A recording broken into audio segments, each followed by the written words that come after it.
You are a branch from our tree. You cannot be me.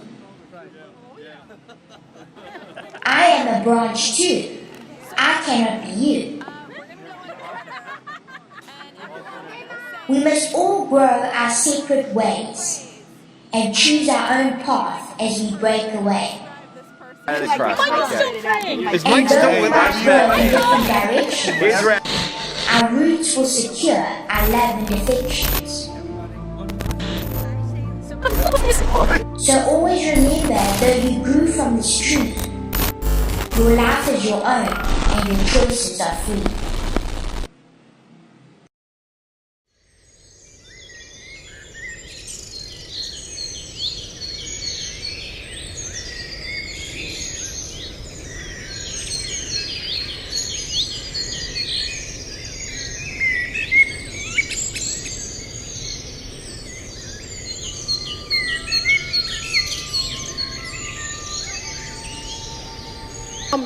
I'm going to make this rather short. Yeah, put it up your mouth.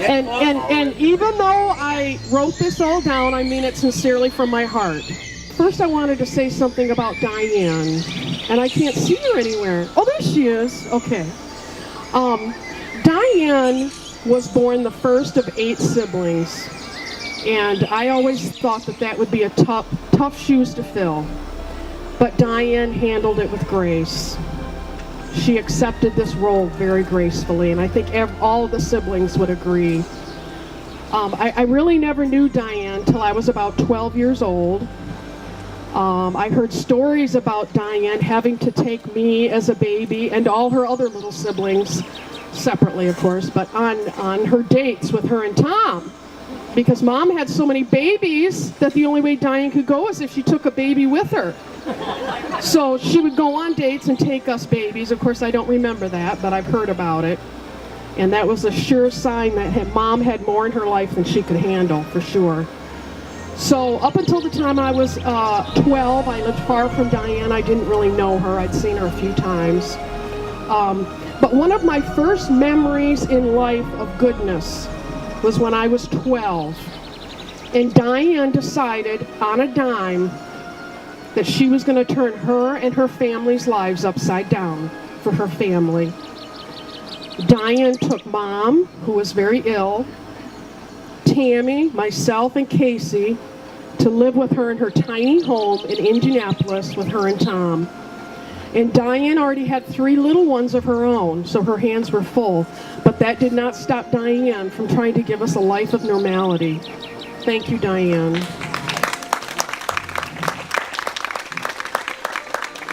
Diane made this decision after calling our home in Indianapolis. Casey and I were living alone with Mom, and that was back in the summer of '70 in Kalamazoo, and things were not good. I don't remember this call, but Diane said later that she knew she had to do something to help us. Let's just say we were in a bad way. And she hung up the phone and decided right then and there that she was going to come and get us. And she did, immediately.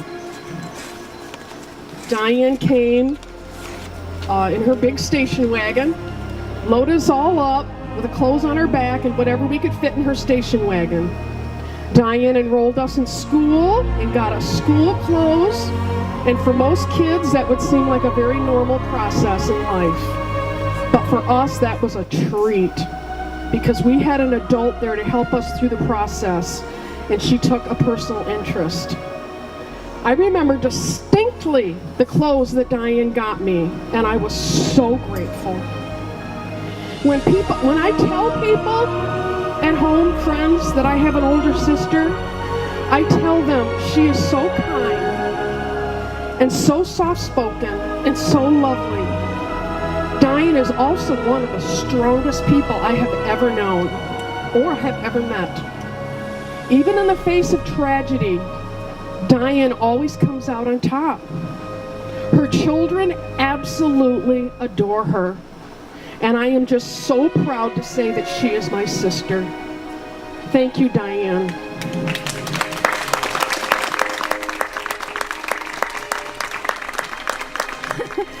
Pat, number 3 of 8. And where's Pat? Over here.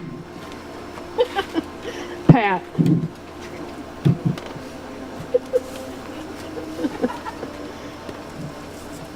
Pat. P-A-T-R-I-C. Patrick. Patrick. I don't know him as Patrick, only Pat. Pat was number 3 of 8 siblings. My earliest memories of Pat were in Fort Worth, Texas, around the ages of 6, 7, and 8. Pat wasn't around much because he was a teenager, and so the age difference leaves me not a lot of memories, but there are some. When I was 8, Pat impacted my life so greatly. Tammy and I, believe it or not, at the ages of 8 and 9, were put on a Greyhound bus by ourselves to go see Daddy in Texas. Okay? We were to stay with Daddy in Dell that summer, and Pat was about to leave for Vietnam, and or either that or he was there and came back to visit, about to leave, right? Okay. So, he was determined to see Tammy and I before he left. He was in Fort Worth at the time. And, but for some reason, Daddy forbade him from seeing us. To this day, I don't know why, but anyhow, Pat hatched a scheme. He was going to spend the day with us that day secretly before he left for Vietnam.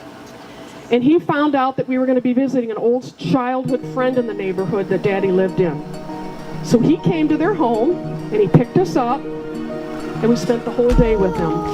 Now, I was only 8 years old, but I remember thinking, he cares about us so much that he's going to make this happen no matter what the consequences.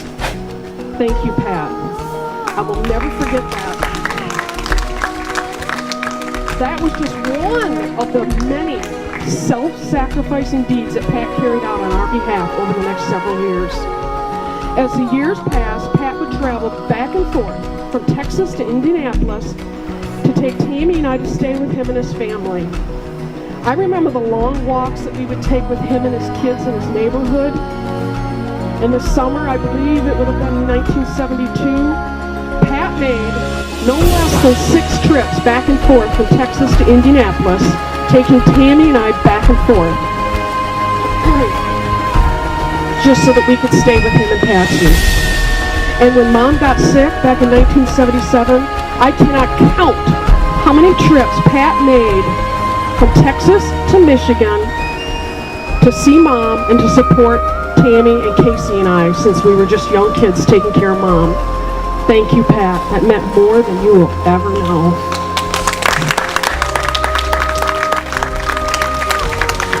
Okay. Michael. Can you hear me? Okay. His hearing aid isn't working good today. So. Can you hear me, buddy? Okay. Michael was number 4 of 8, the middle child. That had to have its challenges, I would imagine. My first memories of Michael are also in Texas at the ages of 6 through 8. But the greatest memory I have of Michael is in 1967. That was the year that Daddy decided Mom had to go. That's right, leave. Take the kids, you gotta go. And take the 4 youngest children with you. I remember waking up one morning and Mom saying, "Your dad wants a divorce, so we have to leave." She said, "I've cried so long and so hard, I can't cry anymore." And I was only 8 years old at the time, but I remember thinking, oh my gosh, now this is sadness. She never cried again for years.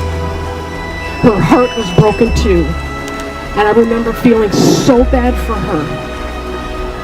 Now that night, I remember standing next to Mom while she got on the phone and she called Michael, who lived in Michigan at the time. I remember Mom saying distinctly, "Michael, your dad wants a divorce and we have to leave. I need your help, Michael." With no hesitation, he said, "I will be there." I wasn't close to Daddy. and I knew things weren't right. I used to imagine what it would be to have a normal life. But when Michael came to our rescue, I remember feeling safe for the first time in my life. He knew we needed help, and he was there to help us. I remember riding in the moving truck with Michael and him telling us all about Kalamazoo. He wanted us to be excited. He told us about the snow, and he told us also particularly about the street signs in Kalamazoo. He said that's why he moved to Kalamazoo. He had traveled now mind you, I didn't tell you, I don't know if I told you this. Michael was only, I believe, 17 at the time. He was a little boy, 18, a little boy, okay? He had traveled through Kalamazoo and thought that the signs were just the coolest thing he had ever seen. And you can't wait to see them. He also said Kalamazoo had the first walking mall in a downtown setting, the first in the United States. I was so excited. We were on an adventure. Life was going to get better, and Mom was going to have someone to take care of her. Things were looking up. Michael found us a house to rent at 1212 Hayes Park, a rather low-income neighborhood to say the least. But at least we had a roof over our head and Mom was safe. But I have never been so cold in all my life.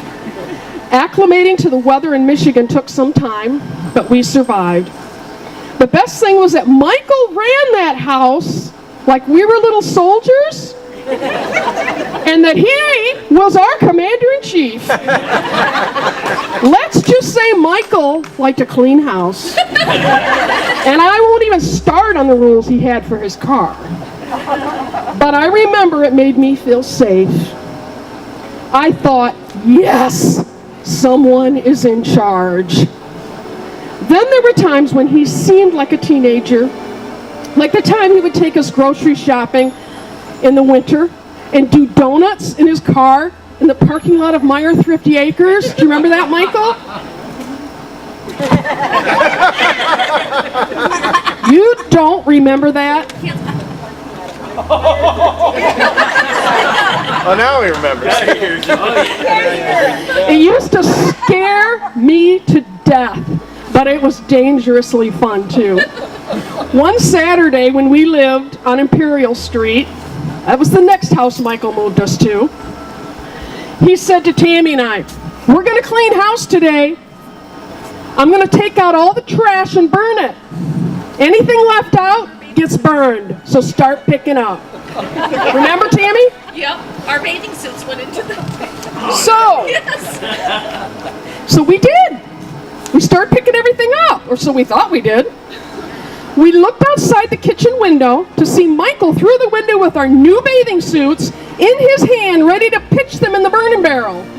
We screamed and stopped him just in time.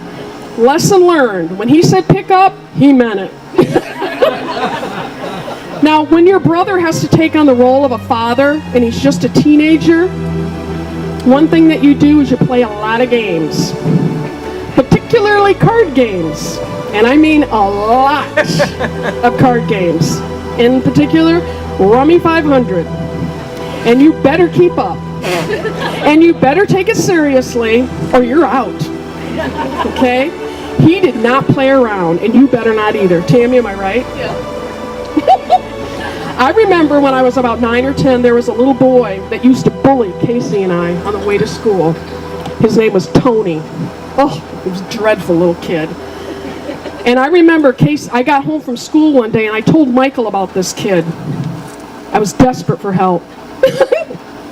Michael said, here he is a teenager, and he says, if I ever see that kid around this house, I'm going to grab him by the neck, take him over to the hose, and I'm going to hose him down. And I remember thinking, yes! You come near me and my little brother, and my brother's going to take care of you. Now that made me feel safe. It might seem like a little thing, but you know, my husband has always told me it's a parent's job to make their children feel safe. And even though Michael's solution was quite the teenager approach, I felt safe. Thank you, Michael.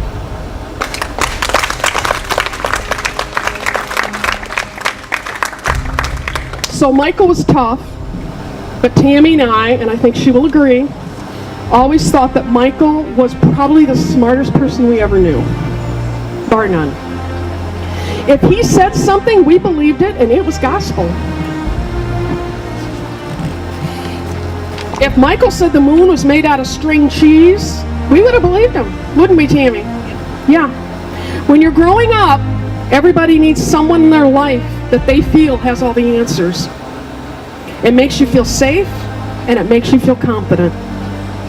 Thank you, Michael, because in so many ways I am who I am because of you. Dawn. Where is Dawn?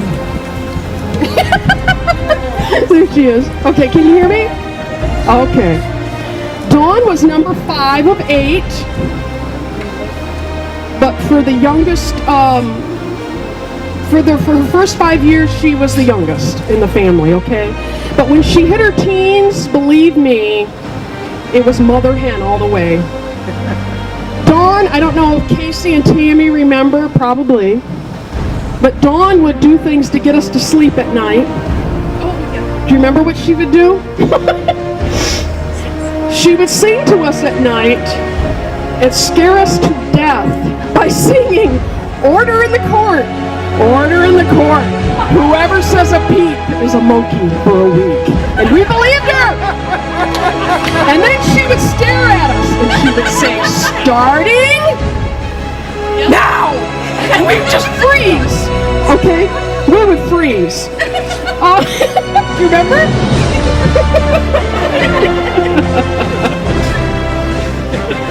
Now, in the morning, she would, one thing we tried to do is we really tried hard to comply with what Dawn did because, she meant well, and she really was a mother hen. In the morning, when it was time to get up, do you guys remember what she would do? She'd sing songs again. Wake up, you sleepyhead, at the top of her voice, and she would sing them over and over again until you got up. Now, many older sisters try to get their little sisters, how many try to get their siblings up by singing and serenading them in the morning? But that was Dawn, a defender of the little guy and the protector of the weak. And that worked out really well for us because, as you guessed it, we needed this in a bad way. I remember being constantly corrected by Dawn growing up. And when we were out in public, she would tell us to call her Mama. Because she wanted people to think that she was our mother. She was destined to be a mother. She would stand us up on the weekends in the den in Texas, do you remember, on the hassocks in front of the big mirror and teach us how to go-go dance. Because one day we were going to have a dance party. Now, when Mom was hospitalized in Texas when she became ill, then Daddy sent her to stay with Diane for a while. For several weeks she was gone. Dawn took care of us that whole summer. I don't know what we would have done without her. She also wasn't afraid to stand up for what was right, even to Daddy. And I'm not sure anyone ever stood up to him except maybe Pat. She married so young and was so brave to leave the States and travel to Japan after she got married, and she was only 16 at the time? Okay, I couldn't hear it. 15 when you got married? 16. Okay. 17 in Japan. 17 to Japan. Oh, big girl. And she lived there, and she had a baby there, and she worked teaching English. She came back to the States on her own with her baby in tow and was pregnant for twins. She managed to purchase a new home and have everything set up by the time Chuck got back to the States. And while raising 3 babies, she also, like her sister Diane, made great sacrifices for Mom and her 3 siblings. She had her home remodeled to accommodate her 3 siblings and her mother, who was still sick at the time, while having, at that time, 3 children of her own, little ones. Dawn took us to doctor appointments, dental appointments, fixed our meals, cleaned our clothes, took a personal interest in our lives. Then when Mom got sick and had to move, and had already moved to an apartment in Kalamazoo, Dawn still kept close contact with us. She had a new baby, Mandy, when Mom was sick. That gave her 4 children. She came to our apartment and to the hospital as much as she possibly could with her 4 children. It consumed her life for 7 months. But that's who she is, a giver. She set an incredible example for her kids to be self-sacrificing, to put others ahead of her own wants. She has always been there for me, even when others couldn't. She was. I am always so proud of her. She always does the right thing, even when that's the hardest thing to do. And the best, she gets so excited about life, and I love that.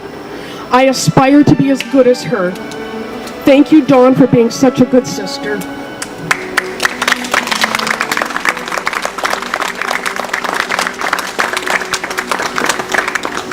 Now Tammy, 6 of 8. Tammy was destined to be a leader. Dawn was 5 years old when she was born, so she was essentially an only child because Dawn was in school. She was the oldest of 2 younger siblings, me. She was 1 year older than me, 3.5 years older than Casey. Tammy was the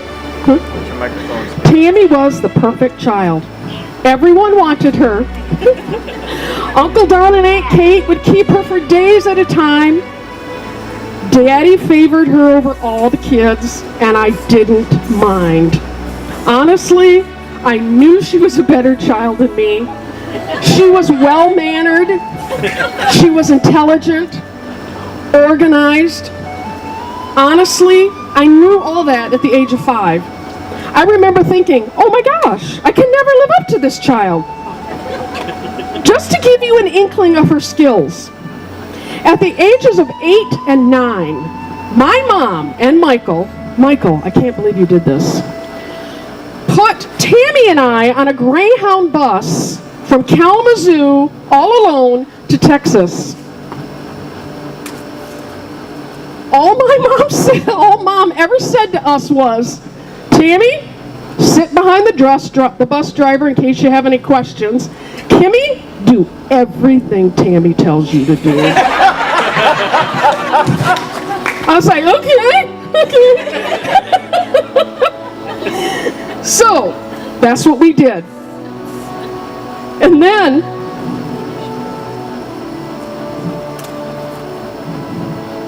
we sat near the bus driver whenever we could, when we were able to, and I did exactly what Tammy told me to do.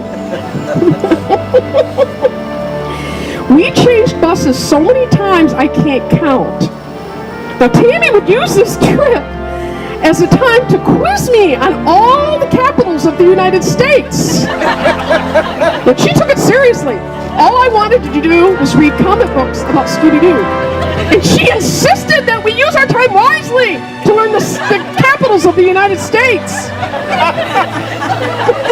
She thought, I'm not going to waste this time. Let's see if you can learn something. She would tell me every time we stopped at a station, okay, Kimmy, get out and go to the bathroom. And as soon as you're done, you get back in the food line. And if you're not done in time, the bus will leave and we will miss our bus. So, I remember one time I did not get to the food line in time. The bus began to leave. Kimmy, get to the bus now. You are not eating. And I didn't eat. But, we survived. But I could hear my mom's voice in my ear saying, Kimmy, just do what Tammy does. Whatever she tells you to do. So that's what I did. Now, Tammy's been there for me for every major thing I've ever been through in life. Sickness, childbirth, marriage, moving, and there have been a lot of moves. By the time I was 27, I had moved 27 times. Now, you might think I'd be an expert by now, having moved actually even more than that, but by this time. Hold it right in front of you. Huh, okay. But As an adult, I felt that I was good at moving. I got really good at it. Quite organized, and I would do really well until Tammy walked into the house. Then I'd hear a voice in my head saying, Kimmy, do exactly what Tammy tells you to do. Every time. And Tammy would walk in and say, are you sure you want to put that there? Don't you want the glasses over here? Have you thought about how you're going to be using this space? Why are you putting that there? And I'd be like, okay, whatever you say. Whatever you say. But honestly, I knew she was a good leader. And I knew that when she was 5 years old, she was going to be a good leader. And as a result, Tammy went to, just give you an inkling, she went to a job agency, okay, once. And they had to give her several tests in different areas to see what she would best fit into.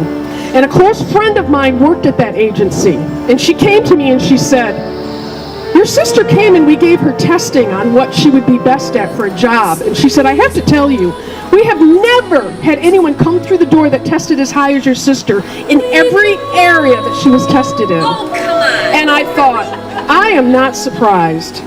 Really? Now, she hasn't wasted this talent. She has not. Because 10 years ago, she decided to learn Spanish so she could do volunteer work in the community. And learn it she did. Not only can she speak Spanish fluently, but I've been told that there are people that speak Spanish that are Mexican, right? They say she doesn't even have an accent. So she has completely thrown herself into the Spanish culture. And let me tell you, this says a lot about her. She has valued helping others more than a career. That means more to her than money. Now, don't get me wrong. She, like the rest of us, have had to polish her tiara from time to time. You do exactly what Tammy says. You got some advice for her right now. There she is. Listen, I'm almost done. Okay. And we have at times been on opposite sides of the debate, obviously, but her greatest skill and gift that she shares with others is her unshakable adherence to Bible principles, no matter what the personal cost. Now, you've heard that expression, what would Jesus do? And some people wear those bracelets that say, what would Jesus do? And a close associate of Jesus, John, said that Jesus did whatever his Father willed. Now, with Tammy, it's not a bracelet she wears, but it's the way she lives her life. Casey, number 8 of 8, the baby of the family. I loved this little boy. He was always my buddy. Casey was never allowed to leave the yard when we lived in Texas. He was quite young, so he would sit on the curb at the road every day. And Tammy and I would go out to play. He would beg us to come out, or to come back, I should say, hollering, Ninny, Nanny, come back! I know you would find it hard to believe, but yes, Casey had a speech impediment, and a bad one. We had to translate pretty much everything for him. He really had his own language. Pat was Bop, Dawn was Yawn, Tammy was Nanny, and I was Ninny. He was the love of my life. We did everything together. When Mom was pregnant for Casey, she had a tumor the size of a basketball on top of Casey. So he apparently had to fight for room, which made him very strong. Now the older ones would say that he would move around the living room in his wooden playpen because he never got out, because Mom was sick. So that's how he would walk. Let's just say Casey was resourceful. There was so much sadness in Texas, and Casey remembers almost nothing about his childhood. I used to keep him awake till late at night in Texas when we were little kids because I couldn't sleep. And then when we got to be teenagers in Michigan, I would wake him up at night during school nights because I couldn't sleep. And I'd bribe him with Domino's pizza, double cheese, mushrooms, and sausage. I would bribe him if he would only get up, then I'd give him pizza. He always did. Casey was so good to our mom. He loved her to death. He would kneel at her chair in the evening next to her as a teenager and tell her that he would always take care of her. Even when he was grown, she could live with him. Now let me tell you, Casey had it rough, but he always had a smile on his face. And he has always been determined to look at the bright side of life. His AAA type personality helps him to accomplish more in one day than most people could accomplish in a week. He is the definition of a true gentleman, one who makes other people feel comfortable, and that is a gift. I tell my grandkids all the time to appreciate their little brother because one day, hopefully you'll be able to look back on your childhood and have as many fond memories as I do for my little brother Casey. I love you, Casey. Thank you for all you've done.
Jim's doing it. Spider legs. Spider legs. Spider legs. Legs. Oh, you can't hear it. Spider legs. Well, keep going. You can't. Isn't it funny when you're sitting next to him and you're reading it? See out. Something freaks me out. Spider legs. Spider legs. Spider legs. Spider legs freak me out.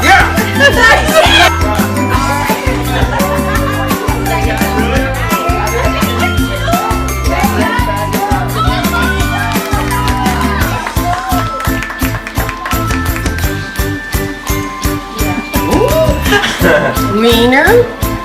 Leaner. Wiener. Wiener. Leaner. Wiener.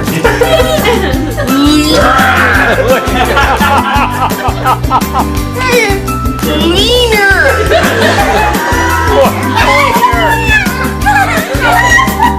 Hand signals.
What was it?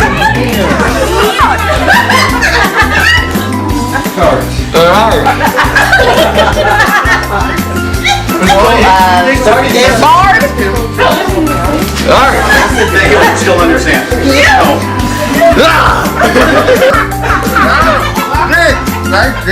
Dick? No, start at the beginning.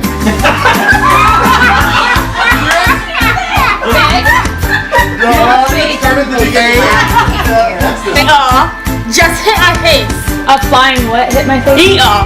Beans. Chill already. And Chill. chill. Chill. Chill. Chill already. Fill my jelly.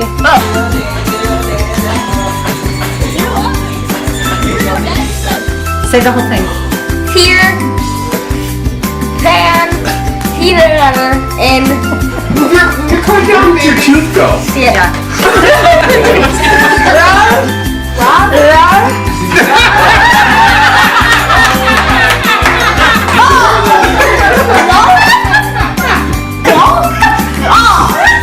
I skipped good and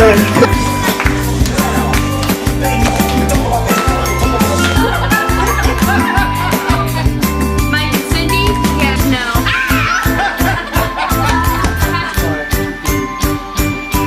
That's what I'm doing too. So give me just a half a moment.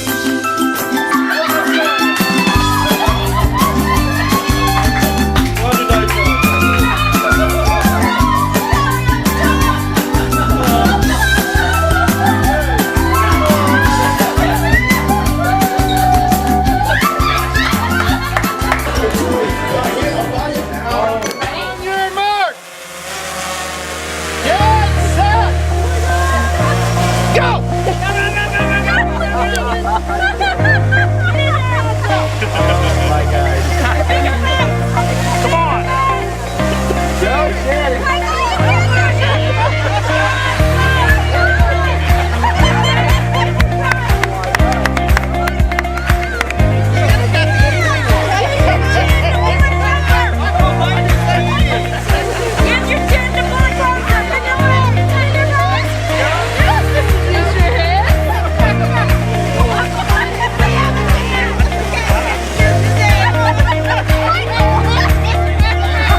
You know, this is such a special time to have with family. You know, there's so many family members that I know of, even just within friends that I have, that literally don't have this opportunity that we have. And it's really great to see people that approach each other leaving somebody different than the first time that they saw them. So I just want to thank you for that.